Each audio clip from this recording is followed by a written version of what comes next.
Alright, hello guys, how's it going? In today's video, we're going to be taking a look at a monster bomb cyclone offshore of the west coast of the United States. This storm is going to be so strong, it's going to bring tons of rainfall, a bit of snowfall as well, some windiness, and then even bring those impacts eastward as well as it crosses the country. So there's so much to talk about, so let's just get into things in just a moment.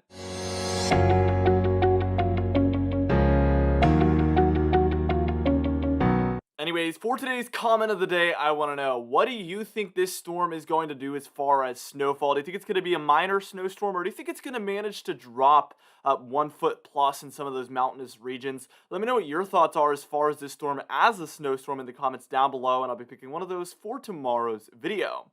Now, as always, be sure to smash that like button, leave a comment down below, and subscribe for more weather-related content. Let's just get straight into things here. First things first, we're taking a look here at the season total snowfall so far, and as you can see, that's been pretty exclusive for the west, obviously. We have a little bit of snow. The only place in the eastern half of the entire country that has had some snowfall is actually the White Mountains there in New Hampshire, which is pretty common to be the first place. That's not unusual, but it is funny to see them very exclusively seeing snowfall compared to the other eastern states. Here is that, out west as we're taking a look out there. And look, if you're anywhere in the blues or the grays, you're under 6 inches of snowfall so far. Kind of those purple shades are going to be anywhere from 6 to 12.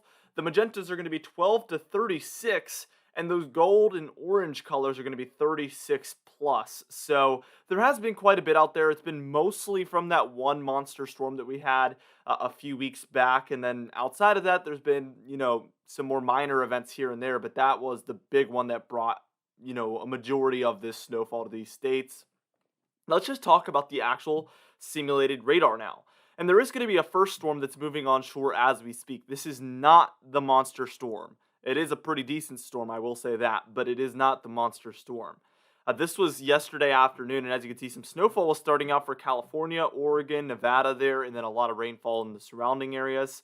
And then we saw, by the time we're moving towards this afternoon, Saturday, October 23rd, you can see a lot of snowfall going on for Washington, Oregon, California, Nevada, and then some of those rocky states as well. But again, no major low pressure system to be seen. There's a 995 up in Canada. That's not, a monster storm by any means. It is a very strong low pressure system, though. Let's move towards where you can actually see that bomb cyclone, and this storm is really just going to bomb out. It's, that's what the word means, is it really just drops in pressure rapidly. I mean, already by Sunday morning, better yet, October 24th, at about maybe 6 a.m. or so, we have a 975 millibar low pressure center offshore of the Pacific Northwest, and this one is already bringing plenty of rainfall and snowfall to these western states, and it's obviously only going to get worse as time progresses. So what we're going to do is we're going to move on, and we're going to move on towards where this one is going to move closer and closer to the west coast, and we're actually going to take a look at the pressure and see how shockingly strong this low pressure center is. Now this is at approximately Sunday afternoon or around noontime, I would say, October 24th. And as you can see, again, widespread rainfall and snowfall going on. You could tell it's not as cold as it has been for these previous storms we've had. You could see the snowfall is very sporadic and only exclusive for very high elevation regions. This is because there isn't as much cold air in this area as there has been in weeks past. And if there was, this would be an absolute monster of a system setup. I mean, I couldn't even imagine with a storm this strong, but we can see there's a 967 millibar low pressure center, but it does get even stronger than that. It gets into the 950s towards the low pressure center. So let's go ahead and move on and take a look at some of that pressure. This is our MSLP anomaly, or basically our pressure anomaly here. And as you can see, we have a 949 millibar low pressure center offshore of Washington and Oregon by Sunday around noontime, according to our European model, which is absolutely out of control strong, by the way, might I add. And here's another graphic that just shows us this is the anomaly of the pressure. So it takes your average pressure for October 24th. What is the average pressure for, these areas on October 24th? And whatever that is, this is compared to it. And those purples and pinks are just far lower than the average, obviously, because there's a major storm moving through. but it does just give us an idea of how strong this storm is as well. I hope that makes sense. Let's move on and take a look at about Monday morning here.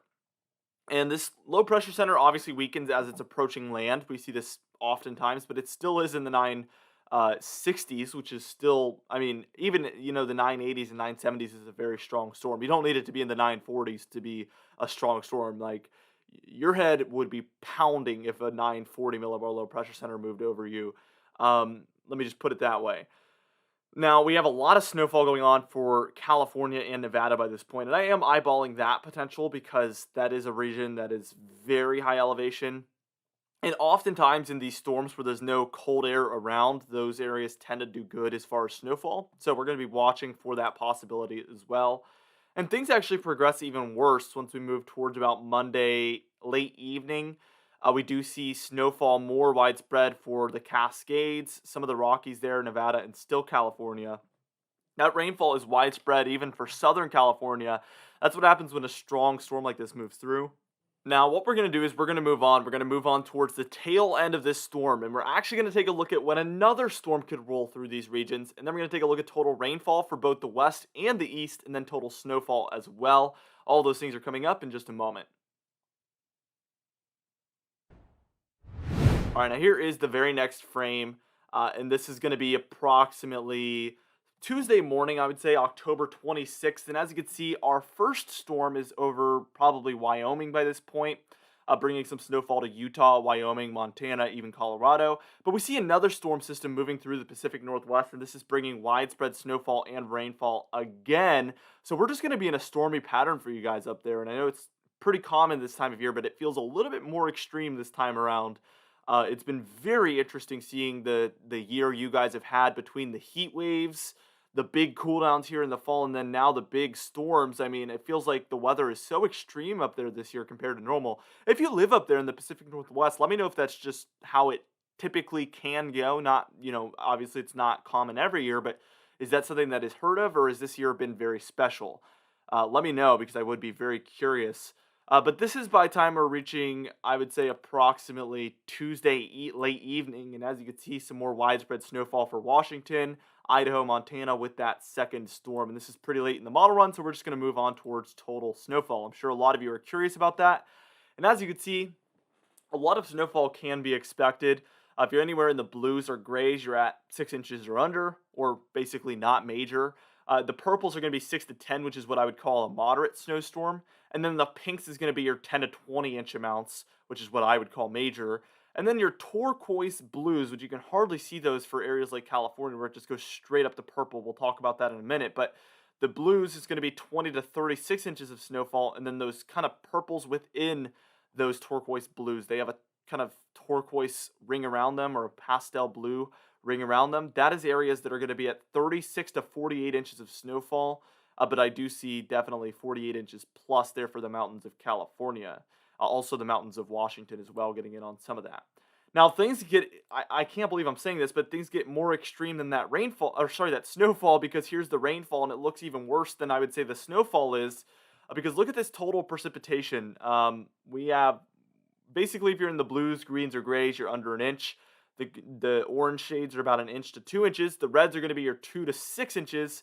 And then the browns are going to be your 6 to 10 inches. And then those blues within the browns, that is going to be your 10 to 15 inches of rainfall. And there for Washington, where you see that purplish shade, that's your 15 inches plus of rainfall. And I know you guys up there are used to a lot of rainfall, but I feel like this is a very extreme amount, especially down there for California. I'm questioning how they will handle 5 to 10 inches of rainfall in a span of less than 10 days. I am very curious to see how that would work out. But here is the east as well, and you can see over the next 10 days, I mean, we're gonna have storm systems move through here as well. Again, the reds are going to be your 2 to 5 inch amounts, and you can see a majority here of the eastern United States are in there. And then we can see those browns up there for New England. That's going to be your 5 to 10 inch amounts. So a lot of rainfall expected for these regions over the next 10 days. Very, very interesting. Anyway, for today's confidence tab, we're at a 5 out of 6. This storm is happening, obviously, tomorrow, so we're fairly confident in a lot of the things happening with it. It will be very long-lived, and that's why we're not at a 6 out of 6. We're at a 5 out of 6 instead. We're going to move straight to the patron highlight of the day because nobody answered my comment of the day question yesterday. Very sad, but I know you guys will bounce back. For today's patron highlight of the day, I want to thank you all for supporting the channel, but especially our platinum patrons: Bill Crates, James Wade, Dovin Eagle, Litter the Pan, Mandy Birchfield, Patrick Strickland as well. And I would also like to thank our diamond patrons: Bill Roberts, Marcus Connolly, Nova Harley, Michael Kudalesa, Catbite, Charles Stinnett, Cindy Klein, Alan Goodmaven, Bill Dallas, Gary's, John Quilisi, Dwight Phelan, Stephen Krenenthal, and Thomas D. Barr as well. If you'd like to be a part of this very awesome Patreon entry of the day, you can do so by joining our very amazing Patreon page in the description and in the pinned comments down below. I would also like to thank our channel members, Catbite, Stephen Fan, and Jeremy Cox as well. If you are interested in joining this one, it'll be located next to the subscribe button down below. Anyway, guys, thank you so much for watching this video. Be sure to smash that like button, leave a comment down below, and subscribe for more weather-related content. I'll see you guys in the next video.